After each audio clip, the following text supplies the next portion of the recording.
Welcome to Construction Genius. This is Eric Anderton.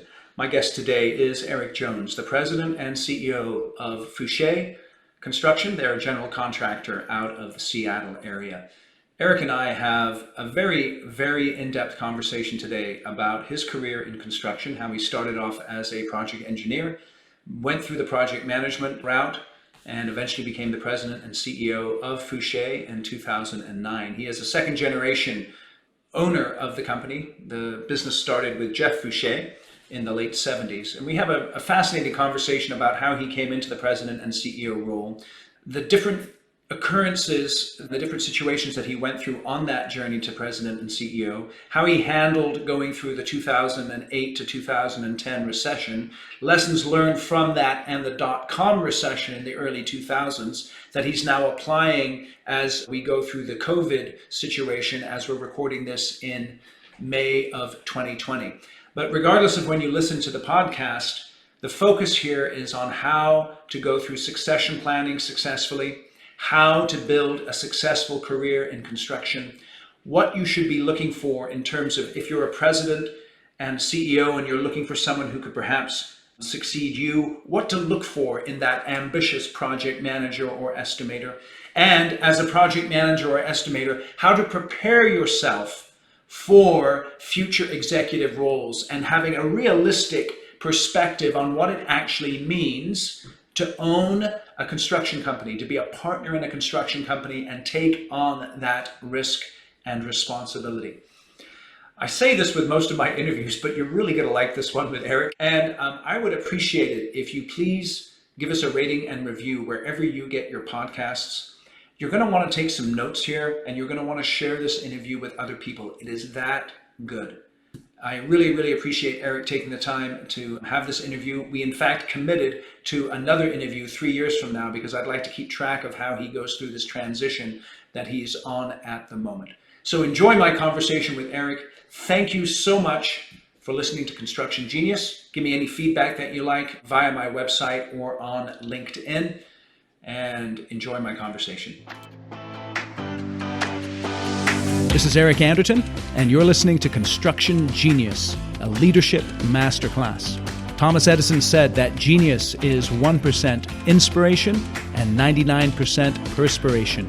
If you're a construction leader, you know all about the perspiration, and this show is all about the 1% inspiration that you can add to your hard work to help you to improve your leadership.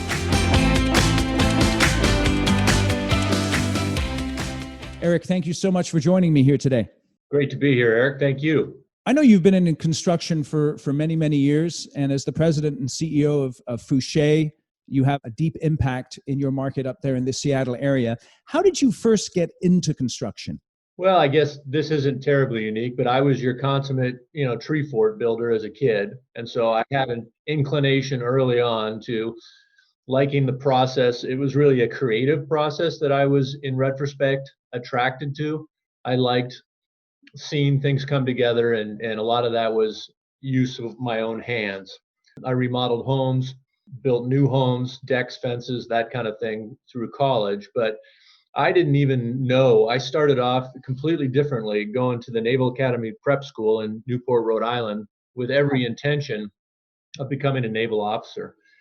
And that's not pertinent, but I've shifted course, ended up at the University of Washington, and sophomore year just stumbled into somebody's room and they were working on something that looked interesting to me. And I said, "What is your major?" And at the time, University of Washington called it BCon, or building construction. And that was the first I'd heard there was even such a thing you could major in. Well, let me ask you this, though. I think it is interesting. What happened that you shifted from wanting to be a naval officer to moving out to Washington and eventually got into BCon? Well, the simple answer is I broke my ankle. I was playing basketball for the Naval Academy prep school, and in a scrimmage, I broke my ankle, and the attending doctor said that continued participation in basketball may be a threat to my naval career. And at that point, I was not allowed to play basketball anymore until it healed. And it started me reflecting on what I really wanted to do. And I realized I did not want to be a naval officer. So I was kind of there for the wrong reasons, so to speak. Interesting. And how old were you when you came to this realization? 18. 18-year-olds, some of them are reflective. Some of them have this kind of process, when they go through this process. What do you think it was about your upbringing, let's say, or your temperament that allowed you to go through this reflective process at 18 and realize, I actually don't want to be a naval officer. I want to do something different? There's a little more to it. I was at the Naval Academy Prep School because my father attended the Naval Academy, and my uncle and he were roommates there. And it was kind of a foregone conclusion that the cousins all applied, or at least threw their hat in the ring. And so when you start that process, when you're 16 years old, my mindset was, well, I don't want to disappoint anybody. I'll play along, and then I just won't get in. I won't have to make a decision. And then the next thing you know, you're on a plane. Interesting. To you, in your mind, was the broken ankle simply a confirmation to you of the fact that you didn't want to do it? Was it like a convenient or an easy out for you just because of the circumstance? In retrospect, absolutely it was. I spent a lot of time because my parents' peer group is largely based upon people they met in the Navy. And I've been going to Army Navy games since I was a little kid. And there's something very attractive about that. And I love the water. I love being on the water.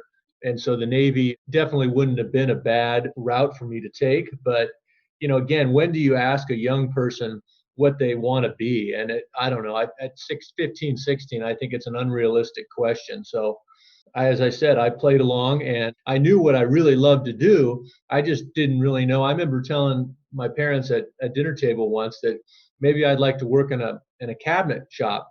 And I remember my mom, who's an art history major, by the way, saying, well, I think that would be wonderful. But my dad gave me a look like, really? I knew that the creative aspect of construction, which I had not put that together at the time.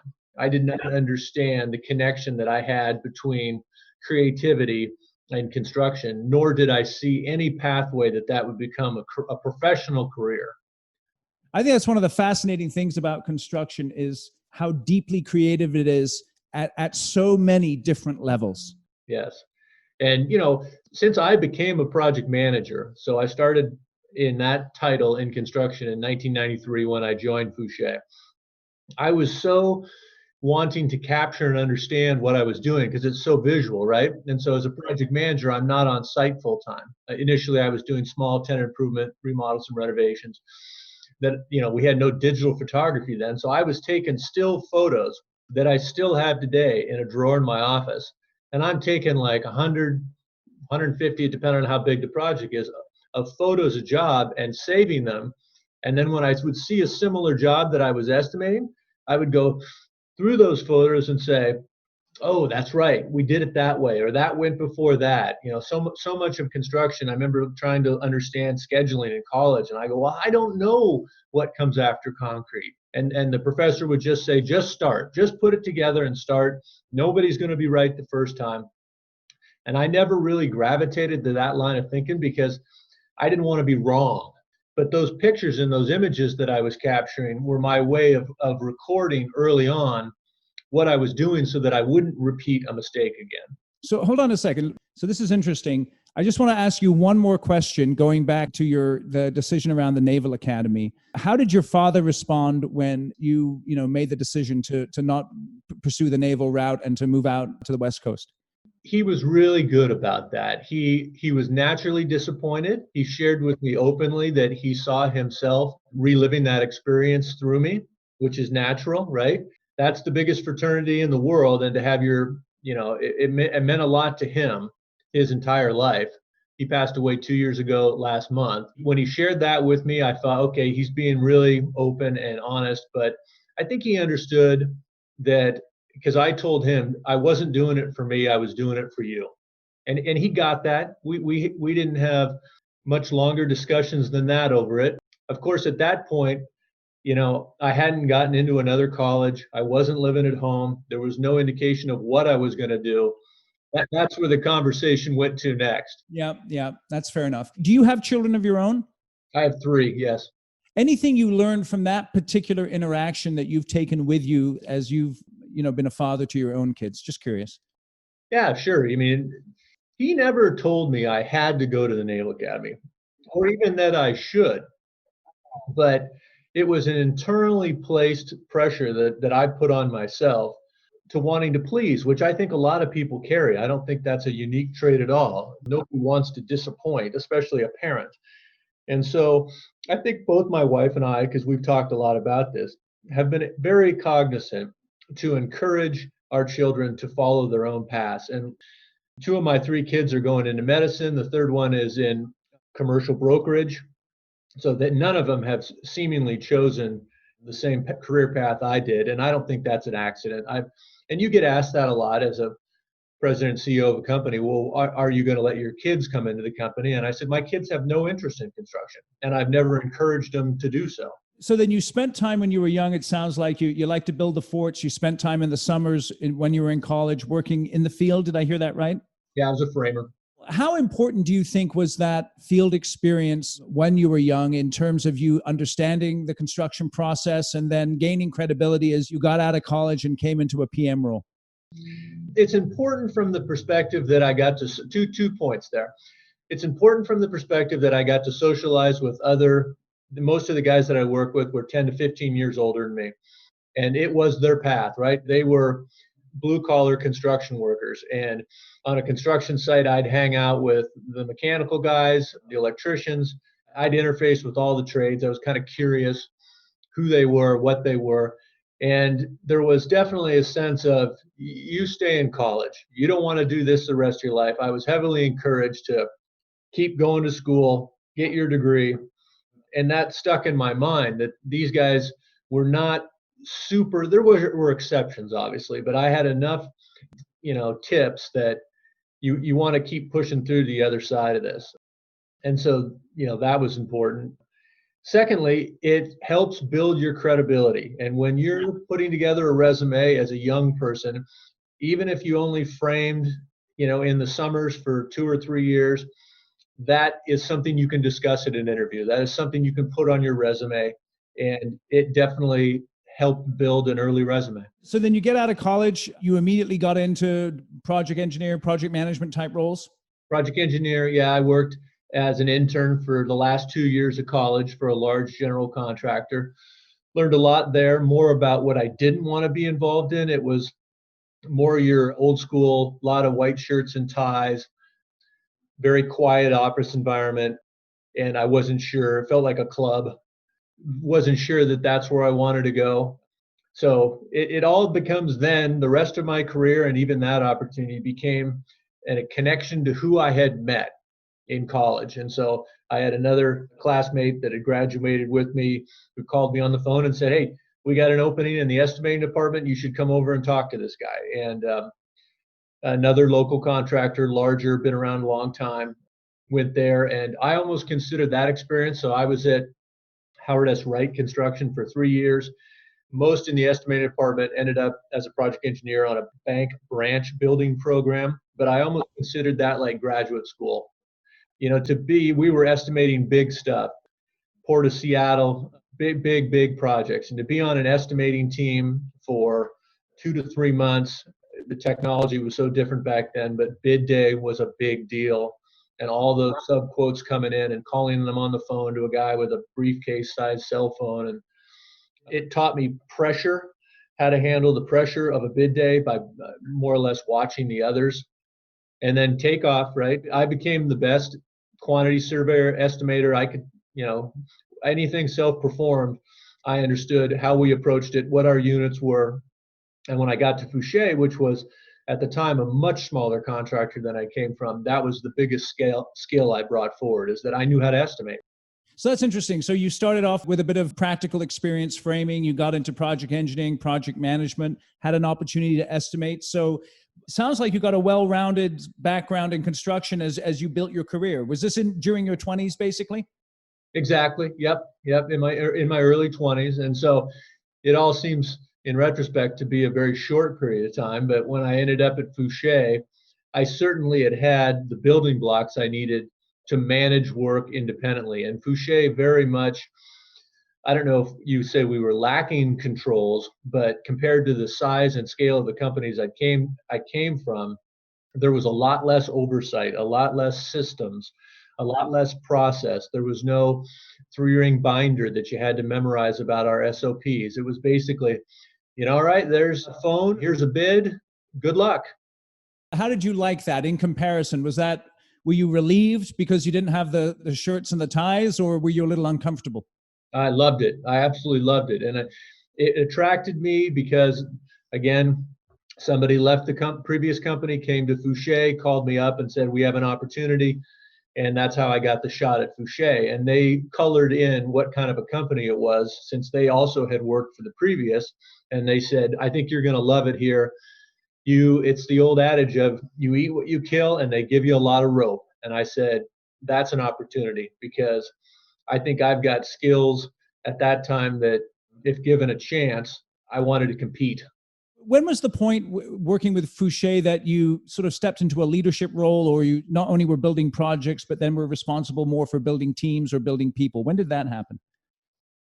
Well, the precursor to that was in probably 97, 98, somewhere in there. I got approached simultaneously by three opportunities. One of them was the same guy that brought me to Foushée had left about 6 months before and was starting his own company, and he wanted me to be his partner. Two others were to join other construction companies. One was much larger than Foushée, and one really would have been a parallel move. But the simultaneous effect of having to process, do I want to make a change? Do I want to move right now? And I said, you know what? I need to know what the future of my opportunity at Foushée is first. And so I went out to lunch with operations manager at the time, another real mentor of mine, guy by the name of Anderton. And it was a little bit of a chicken move, because I should have just gone right to Jeff, but he intimidated me a little at the time. And Locke listened intently, and he didn't give me any reaction. He knew what I was asking. And then he scheduled a lunch with he and I and Jeff. In so many words, I wanted to know, would there be an opportunity to be a partner in Foushée? And Jeff's first question to me was, what does that mean to you? And my first thought was, I should have given that more thought, because you could see that question coming. And I answered it in a very canned manner, but it ended up being accurate. I knew that only the owners of Foushée had an opportunity to be the leaders of Foushée. And I wanted to know if at some point I could be more than a project manager, but be, there wasn't a ton of roles at the executive level then, but how do I get in one of those roles? Let me ask you a question, just as in your thinking, as you were thinking about this idea of becoming a partner. At that time, did you appreciate, or did you think about this idea of the risk involved with that, in terms of, bringing on a project, signing your name, and, putting your house on the line, let's say? Did you think about those kinds of things? Completely naive to it. Completely naive. And he tried to press upon me some of those risks and downsides, but at that point, my thinking was all blue sky. And I would worry about that when and if I got there. It was a pretty, so if you think about that, that was in 99-ish. And it wasn't until 10 years before I actually did it. So that was one of the other benefits of we called it G1 or G2, G1 transition. It took a decade. And just for the audience, what do you mean by G1, G2? We referred to G1 as Generation 1. And so as we worked on our planning around the transition, we just nicknamed it G2. So you were part of G2, Jeff, G1. Let me ask you this then, just before we not miss this, but just move on. So let's say I'm a incumbent project manager, project executive, and I'm in a similar position to you back in the late 90s in terms of having offers on the table and opportunities, and wondering, in the current position you're in, what are the opportunities to take on partnership roles and things like that. How would you prepare? What advice would you give to that person in terms of preparing for the conversation with the incumbent leadership, the incumbent ownership? I've had to answer that question several times, Eric, and my answer is, I don't care if you're a project manager, most of them are, or what your title in the company is, but are you the best of your peers? Are you the best project manager you can be right now? Because that's essentially the only path you have is to excel at what's in front of you. And so my goal in those 10 years before I was given this opportunity was to be the best project manager. And that was not just the most profitable project manager. I wanted to create the best relationships. I wanted my customers saying, we will go ahead with this if we get him as our project manager again. That was more important really based upon the culture of Foushée. Obviously, we were not trying to lose money on projects, and I didn't, but the strength of those relationships and the ability to execute on the project. And then I gradually worked my way into more complex projects. So I took us into a different field. We were not doing as much. My real specialty ended up being automobile dealerships and speculative commercial office, mid and low rise office. And we were an industrial distribution warehouse contractor that had a very well regarded interiors department when I joined us. So that's interesting. Let me just make sure that we've got a little bookmark here just for people listening.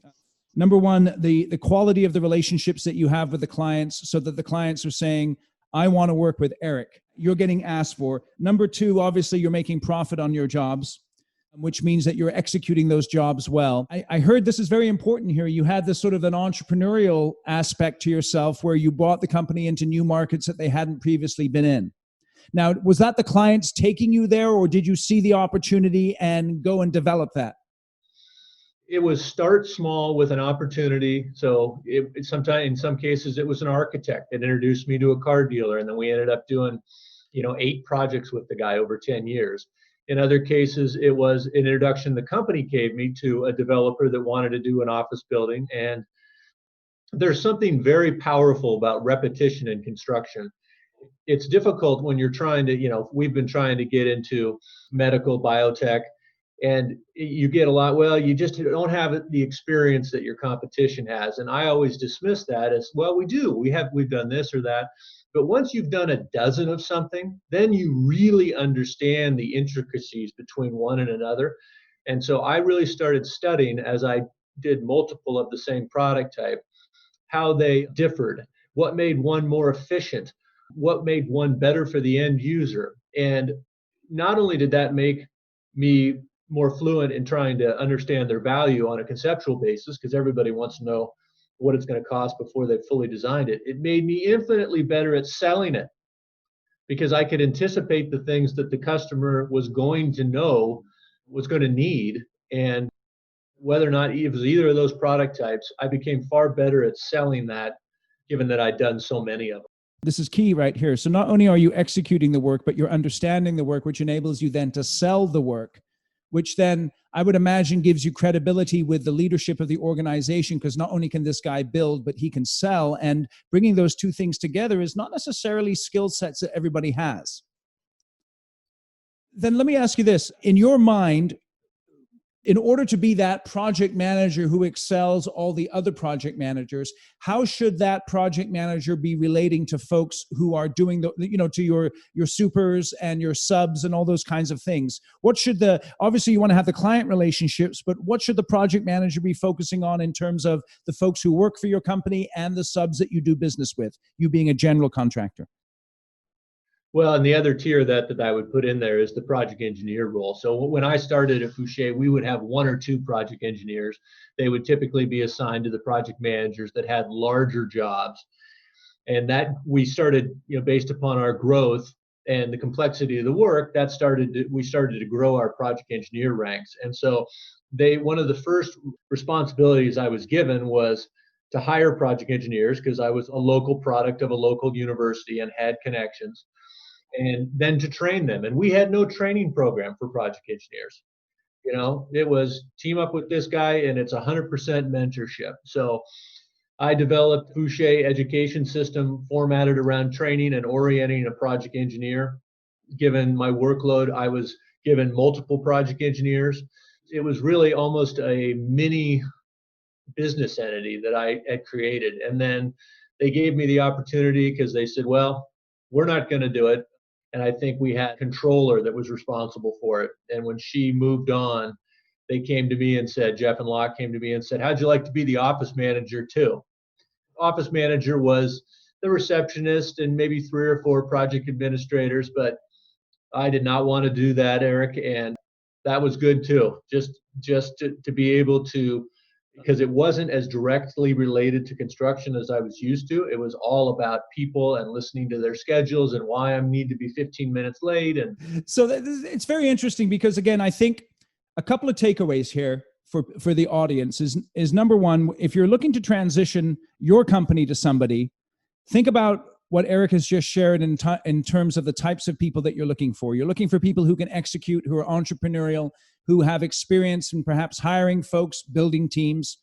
And then if you are someone who has an aspiration to run a construction company or to be a partner, or you think that the guy who's at the top, he gets all the money, all the perks, all the bennies and all that kind of stuff, then think about what you can do to set yourself apart from the herd and make yourself someone who would stand out and have an opportunity perhaps to transition and be in that next generation of leadership and ownership in the organization. So with that in mind, tell us about how you got into what happened with the next steps in terms of you going into that leadership role and into that, beginning to transition into a partnership role. How did that all take place? Well, like I said, that was about a 10-year process. And when we began that, somebody else was going to be the president, our former business development manager. He was slated to be the president, and I was going to be the operations manager. Our two founders were always very clear. They were going to step aside and retire together. They were not going to go out and stagger or in sequence. So we were essentially going to, the guy whose name is on the door and who started the company in 77, and then our operations manager who joined him in 78.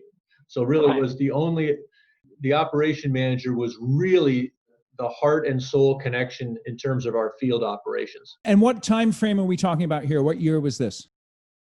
That was in the early 2000s, 2004, 2005, our new business development manager on, and he was slated to take that role on. And when he was hired, one of the first things that Jeff said to me is, Eric, I think he can do my job. And that at the time, that had no negative impact on me. Like, oh, shoot, there goes my chance. I saw myself and my skill sets aligned with operations, and that was my goal and target. I never aspired at that point to be the president. Oh, well, let me ask you this, although, but you said this, you'd been with the company since the since the mid 90s, correct? 93, yep. And what precipitated this individual coming on in 2004, 2005? Opportunity. Like, he was with McCarthy and they pulled out of our market, and so he was looking for a job, and Jeff had a connection to him, and best man available. He hired what he thought would be our previous business development manager had retired, and the opportunity presented to get this guy, and he brought him on board. He was a consummate professional, 20 years in our industry, knew everybody. I think at the time it made total sense that guy very likely could have been his successor, and so that checked a box. But hold on a second. But prior to that hire coming on board, you were slated for what role were you slated for there? I was slated at that time to shift from project management to run our interiors department, and we actually put that transition in place. The interiors manager was to move to business development. I was to move into his role. And we had executed that plan about 2 months before this individual was hired. When Jeff made that call, we had an announcement to the management team and then to the company that we're basically reversing course. And he's going back to his office, he's going back to his office, and we'll introduce our new guy next week. Okay, so this is very interesting. Now, if I'm you, I'm just talking about me here. I might be a little bummed out that I was going to be this guy, and now just because this other guy's come in, that's going to be changing. How was that for you at that time? Didn't bum me out at all. I was taking the opportunity presented to me to run the interiors department because it was seen as a transition to give me management experience of a department that would lead to, because I was younger than any of the management team. Every other person on the management team was 10 years older than me. So all you needed to do was do the math on birth dates today to understand that eventually I'm going to be the only person standing here. And so the transition path for me that was laid out was spend some time managing interiors, smaller projects, less risk, and then transition into the full operations role when Locke retired. Okay, so then what did you learn from Jeff in how he took that decision, that change of course? Because for a leader, we see this even now as we're recording this during the COVID crisis. We see our leaders, political and all those kinds of guys, they get skin in the game with the decisions that they make, and it's really tough for them to change course because it makes them look bad. It makes them look that they were incorrect in their first decision. So what did you learn from Jeff about taking a major decision and then reversing that decision in a short period of time? First of all, never lose sight of the fact that in the president or CEO position, you have to constantly be aware and open to the idea that you can make your organization better through addition. And he was clearly aware of that, because at that point, we had put years into a plan that he reversed in a couple weeks, because he thought there was a better athlete available in the draft. And he made that decision. And, you know, I don't know internally, because we didn't have these types of discussions, if he even gave any thought to how that was perceived in the company. He was a very confident individual, and I think he relied on his gut that was the right thing to do. How very interesting. So it's interesting though, because we have this, we make decisions, and we have this idea that we have this idea of sunk costs, you know, and it may not be a money decision that we made, but maybe we've sunk our reputation into a particular decision. And because we've sunk our reputation into a decision, we're unwilling to change that decision because of how it might reflect on our reputation and what other people think about us. Which is really ego, right? And he would always say on the management team, no ego. So when we'd have management retreats or monthly management all-day meetings, if he ever had a sense that somebody was making a decision on which direction we should go on around ego, and he would just look at the person and say, no ego. So his ego did not allow him to question that decision. And so he made that call and made that shift. How I personally reflected it was with relief. I really, really enjoyed project management at the time. I was really just getting in a groove, and I did not want to go away from it at that point. And so it gave me an opportunity to essentially be a project manager for another 5 years, which really benefited me going forward. I wasn't quite done with my schooling. There you go. So it's interesting, because Jeff, on the one hand, had no ego, or he's willing to lay aside his ego. You as well were realistic. You understood that you perhaps had some time, you needed some more seasoning. And so that was something that you took into account in terms of how you responded to the decision that was made.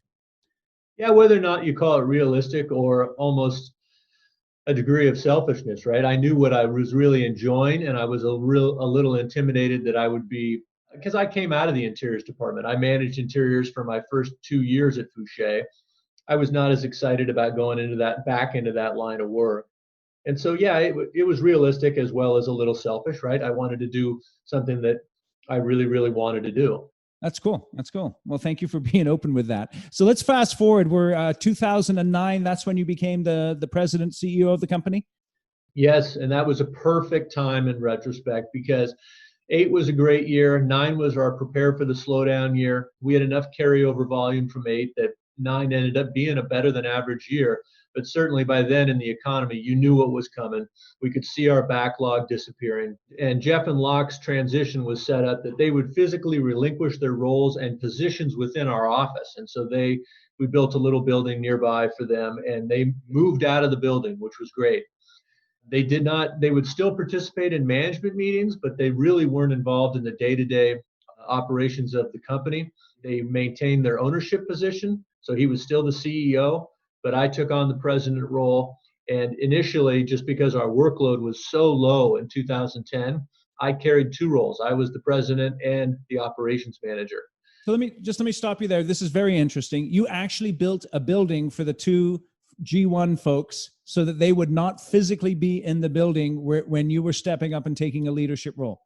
We did. That was not our idea. That was their idea. It was extremely valuable, because I've watched this in other companies, peers at other companies. And as long as the person who everybody identifies as the leader, and in this case is the founder, is walking in the door every day, extremely difficult to shift everybody's allegiance to whoever has it by title and name anymore. And so when they walked out, it wasn't 6 months before you started to feel that shifting, just because they weren't around anymore. So let me ask you this then. From what you can recall in the meetings, when you took on the president role, Jeff still had the CEO role. So I'm assuming, is he still involved in the weekly project meetings, or?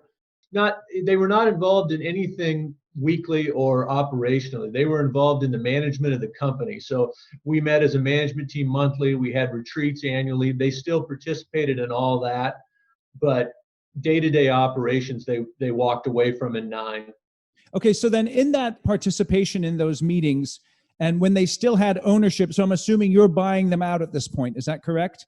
The ownership transition took place at the end of 2012. So we basically had, and I hate this term, but I created Microsoft project schedules that documented how this was going to go.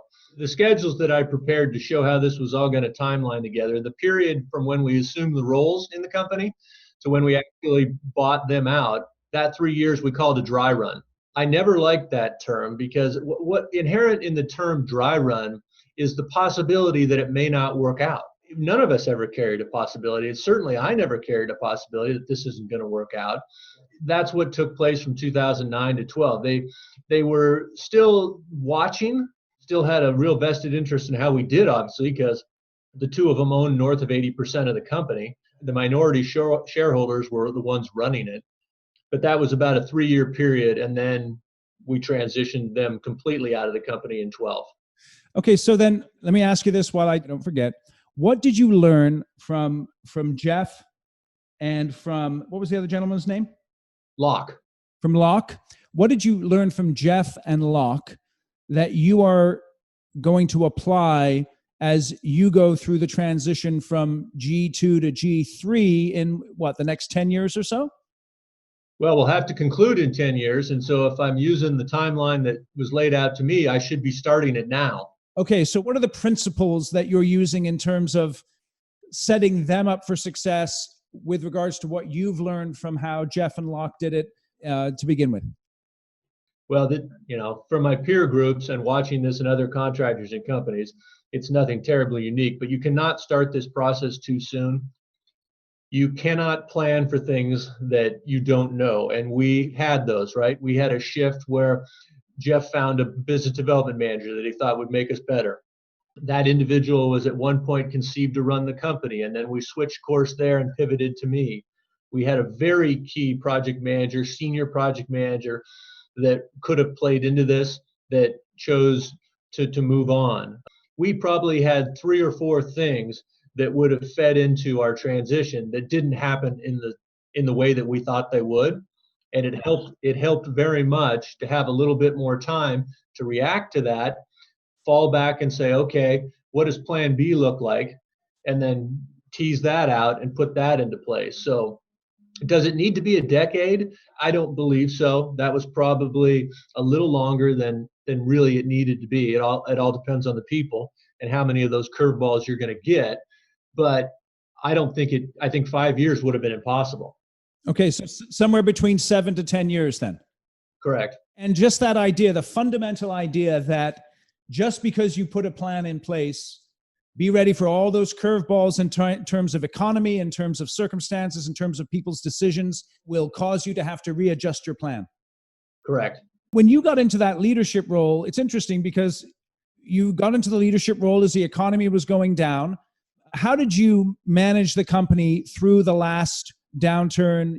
From what for you guys, was it like 2010 to 13, something like that? We bottomed out in 10 and 11, and we started the slow climb in 12. So really we had 2 really rough years, and those were my first 2.5 years of the company were really tough. But you know what? That was great. That was really, really good. And I hate to be too cynical about this, but when you're new in a role, and obviously there were other people in the company that probably wanted the opportunity that I had, right? And so you're going to have that issue to deal with, as well as just like we were 6 months ago. We'll see what it's like in the next 6 months. We were really struggling to find people in that 2006, 7, and 8 market, right? We were struggling to hang on to our good people, and we were struggling to find more good people. So all of a sudden in 2009, everybody really was thankful for their job, and I didn't have to deal with that. That was really nice, right? And so you could rally the group around a cause, which is really valuable for somebody in a new role like that. I did not realize it at the time, but the ability to, because obviously we survived it and things went on, but the ability to be with a group and see that happen built a bond that was very valuable for me. And it was also very valuable for me because it brings fear I didn't want to fail. I didn't want to show Jeff that I couldn't do this. I didn't want to show the rest of the company. And I think it's very valuable to have a little bit of fear each day. It's one of the things that I've commented about our current crisis. My management team today, as you well know, is in their 30s and 40s. And for most of their career, we've had a pretty good run. This crisis has brought fear, and it's the fear of the unknown. Let me just throw out something here to you. Just reflect on this for a minute. Going back to your basketball days at Naval Prep School and how the broken ankle gave you an open door there to go a different way. You take on this role as the president and the CEO of Foushée. You take on an ownership role. The circumstances of the Great Recession are upon you. And what's interesting is that doesn't drive you away, but it causes you to press into the circumstance and embrace the circumstance. So it's interesting about that when there's a different level of commitment that we have or a different desire that we have to do something, how that affects the way we respond to the challenges that we face.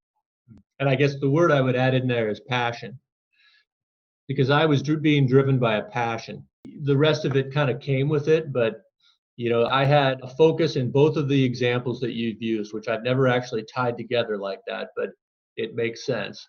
I was following a passion, and as much as anything, that's what I've tried to push on my kids, right? Which again, isn't terribly unique. When you look back at your own experience, it was not something I was doing just because I thought there would be an opportunity or I thought that I wanted to lead a company. I was doing it because I really enjoyed it and had a passion for it. And that's what was driving me. Right now, we're recording this in May of 2020. So it's so interesting because, human beings, we forget so quickly. Since 13, it's been like, boom, everyone's been awesome. The economy's been rocking and rolling up where you are, man. I mean, Seattle has just been going crazy. And all of a sudden, March 2020, here we go, COVID. What did you learn in that last downturn that you've been using and applying as you go through the current COVID situation? Well, I think the largest thing is they're very, very different. There's nothing at all similar to the obvious factors that have led us to these two downturns, but it's a belief that, so the first downturn that I really experienced where the company was really razor thin of not making any profit. So in the .com, and I was definitely a part of it. So in the 2002 .com bubble burst, we were heavily invested in suburban office. And a lot of the suburban offices were being occupied .com companies, and that market went away completely. We had to pivot big time. We were not near as diversified back then as we are today. That hurt us. And so being on the management team in 2002, I think we didn't see any profit on our income statement and balance sheets until middle of the summer. And meeting every month and looking at those figures and seeing that bottom right-hand number be red, very unsettling, very unsettling. As you come out of these various episodes in your career, you realize that there is going to be a path around this. Some companies, as in both of those cases, Great Recession and .com, did not. So, but most of them did. Most of our competitors made it through that. And so why did they? Why do I feel confident Foushée will? Well, I think it's a benefit that everybody get a little fear around this because the COVID one is so much different than any others. I mean, it could well be the hardest one to recover from, but you will, right? And so there's that faith and optimism, and I guess I've always been a naturally optimistic person, that if you project a sense that this is going to be okay, we have Zoom calls now, right? Because we can't meet in person. And one of the things that I always try and impress upon the folks that are still on salary is, we're going to be okay here. You're working for a company that's well positioned. Our balance sheet is in good shape. Our backlog has been impacted, but it hasn't disappeared. It's sort of preaching that it's that balance between spooking people and letting them know that they should be comfortable that they're at the right spot. I do like this fear element that is now back in the companies in sense of, and it's good fear. It's like, hey, I got to get my stuff together and I got to perform because I don't necessarily have a job guaranteed to me as a result of the economic impact that we're facing. I think that is it's a very healthy thing for the construction construction industry. And, people can say that when it's like nature, right? If all we had was spring and summer, everything would grow to the moon, right? And so you need to have that cycle of fall and winter to kind of create a rhythm. And when we have a market, the negative way of looking at a market that stays strong for a long period like we had is that people will say, well, folks just get greedy. I don't believe they get greedy as much as they get lazy. You just don't have to work as hard. You do not have to cross every T and, negotiate a trade discount with a vendor or ask the superintendent, hey, why aren't you collecting your curb stakes rather than returning them and just letting them go in the dump? There's all kinds of little things in construction that the cumulative effect can make us significantly more efficient, but people just don't pay attention to it because they know that there's another job right around the corner. That's right. What would you say are, the .com, the 08, 09, 10, and now COVID, they're all different, but what are the things in terms of leadership that don't change in terms of how you as a leader are showing up, what you learned from the folks that you were observing at the time leading through the company, what you learned through 08 and what you're bringing into 2020 now? Well, the biggest benefit that I have that Jeff Foushée didn't is that I had him in my background, right? And so I can draw on what I witnessed from him definitely in '08. And when I started here, things were not great in this economy in the early '90s. I didn't have any context at all. And Foushée has always been, and the culture, and he led this, always very frugal, right? For a company of our size, we don't have a yard. We don't own our own equipment. There was always an establishment. We are preparing for a downturn, right? Even if times were good, we were preparing for a downturn. A perk to our carpenters is at the end of the job, the form lumber is yours. Take it home, build a shed, burn it for firewood. We're not going to bring it back and store it in a yard and pay somebody to manage it and collect it. I used to sometimes look at couldn't it be more efficient if rather than we rented a forklift for a year and a half, we bought it? And then he would always say, and then who's going to take care of it? We set ourselves up always to play in the down part of the inning. That benefits you when you get there big time. So he gave me that, which I'm grateful for. And then I don't think he would admit this, he was a different type of a communicator than I am. I remember being a project manager and wondering what the direction of the company was. I wonder what the management team thinks about this. I wonder what their sense is. And in some cases, even if they don't have the direct answer, which nobody has the answer right now, what is something going to cost in 6 months? We don't know. We got to wait till we get there. I have, in this particular one, which is even more challenging because it's virtual, I've just tried to, whether it's pick up the phone and call a superintendent, hey, how's it going that I laid off? I mean, we put on standby guys that have been with the company for 35 years. And, you hope it's temporary and they're already back. So it was. Picking up the phone and call them at home and say, what are you working on? They're all working around the house. Trying to create and maintain that connection. We had a superintendent that had a medical condition. We went to his house and helped his wife and daughter spread some mulch. Those types of things, not that Jeff wouldn't have done them, they've just been really impressed upon me as a way to maintain the culture that I want. So that's interesting because even though you've got some folks who are not working or even folks that you laid off during the COVID situation, your emphasis there was continuing to maintain those relationships with a view to how you might be able to use them or how they might be able to work with you in the future. Correct. Because my optimistic attitude is we're going to need them all back. And I don't want anybody to feel that they're not wanted and that there's not a spot here. So as a management team, and I was included in that, let's stay in touch with these folks. Let's communicate. The number of emails that extremely talented CFO and I crafted to just communicate, and it became a flood because everybody was doing the same thing. But to communicate to our team about what we were doing, how we were handling this, how we were navigating through this, maze of phases and mandates and what's an essential service. Very complicated, but to not communicate anything to me would add to the anxiety. I was trying to relieve and calm people, and I created a rally cry, right? You know where that came from. And I'm a music guy.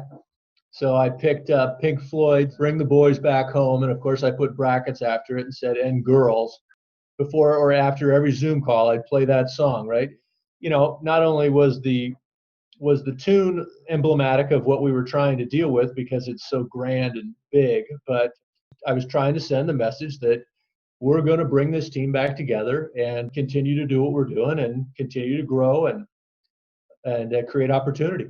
So it's interesting because on the one hand, you have this very pragmatic business philosophy of low overhead that has enabled you to have a strong balance sheet. But on the other hand, you have the more sort of human side of it where you want to make sure that you're staying connected with folks, even if they're not directly working, and projecting that optimism through the difficult situations with a view to the fact that, hey, we may be here right now, but we're planning on being up here and we're going to be ready to go there once the economy picks up again. Yeah, I guess it's an interesting fence to straddle, but that's probably how I would put it. None of this you do alone. This call is about my experience, but I have an exceedingly exceptional team around me. Our safety manager has just been exceptional through this whole thing, and our field safety manager, because so much of the COVID thing is obviously related to health. Wouldn't have been able to do any of this without those guys' guidance, and I could name the rest of them, but it's a team effort, and you're there to, kind of assure the team and make decisions and help, further the cause. It's just very strange when you go from a company of 106 one week to 20 the next week. And you're a construction company, which has to be putting work in place to survive, and you have no operations by order, by law. Yep. As we look forward here, I want to just leave the audience here with some takeaways. As you're working through the transition, and again, you've gotten ahead of the game, so you've got a 10-year run here in terms of working through the transition. What are 3 pieces of advice that you would give to someone in your position, the president or CEO of a company, as they're looking to transition to the next generation? What are 3 pieces of advice for them, please? Give it time, and that's going to be an individual thing, but as you and I captured, I would give it 7 to 10 years. The other shift we didn't talk about as much is why we pivoted from the gentleman that we hired to take over our business development operations in mid-2000 to me. And one of the real keys there, which Jeff was very open with me about, was my age. So as you're looking at your ranks, you do not want to pick people that are really close to your same age, because this needs to be balanced with skill sets and everything else. But picking people to transition to that are similar to your own age just limits the amount of time they're going to be able to lead the company. So by picking somebody in my age bracket, which carries its own set of risks, I think Jeff knew that, I could have a 20-year run, which was also going to be in the benefit of the company. Be prepared, as we talked about, for things not to go as planned, which feed directly to the time frame. And I guess the third one, which is more about me, is I had no idea that it was going to be as hard as it was. And that came from my optimism, because you're generally probably being looked at because you're, as we talked about, you're good at something in the organization. So I was a good project manager. Well, good project managers can make it look real easy, just like any other activity. And I let that kind of go to my head. I thought, well, I can create these relationships, and that's obviously key to business development. And I know how to hire and train project engineers. And how can that be any really different than hiring and training project managers? I had no idea how many parts would be moving once it all comes to you and it's all your responsibility. And so the awareness of that, and when you're talking to somebody that you think you may have identified that can fill this role, I've given a lot of thought, because I'm doing the same, obviously, is how I communicate that in such a way to understand if he really wants it or she really wants it, or if it's just, hey, I just see the benefits that come with it and it looks like the top of the pyramid, and that's why I got my hand up. Yep. Yeah, so you have to be realistic with those folks and really not sugarcoat the opportunity. All right, so those are some real takeaways there, and I hope if you're listening to this episode, you are taking some notes. As we wrap up here, Eric, I really appreciate your time. I'd like to end on a note that I like to ask my guests. And that is, what's your favorite place to eat in Seattle? Thai ginger. I'm a big Thai food. Spicier the better. Seems there's a commonality. I've heard other people on your podcast say the same thing, but there's a, there's a chain with a store not a mile from our house. It's the other thing about this role is I used to go there with other project managers. Now I find myself going there by myself quite a bit and sitting at the counter. And I think it's 1 to 4 stars, and I ask for 5. 5 stars. That's the heat. That's the heat rating. So that's Thai ginger. We'll link to that in the show notes. Eric, I really appreciate your generosity here. This has been a very, very insightful conversation. I do wish you the best as you continue to move forward. You know what I think we should do is we need to get another episode in like 3 years from now and see how the progress has been going. That'll be very interesting. Very interesting to compare them. Yeah, that'd be great. Awesome. Thanks for your time, man. Thank you. Thank you for listening to this episode of Construction Genius. Hope you found that 1% of inspiration to help you in the next few days. If you like the show, please give us a 5-star review on iTunes, share it with other construction leaders who you think would benefit, and always remember that the show is brought to you by Kick-Ass Meetings. I've been working with construction leaders since 2004, teaching them how to run extremely effective problem-solving meetings that gets their people collaborating, taps into their creativity, and to get yourself a free copy of the Kick-Ass Meeting Report, go to www.ericanderton.com/kickassmeetings. Grab yourself that free report, read it, use it in your business. You'll find it extremely useful. And thanks again for listening.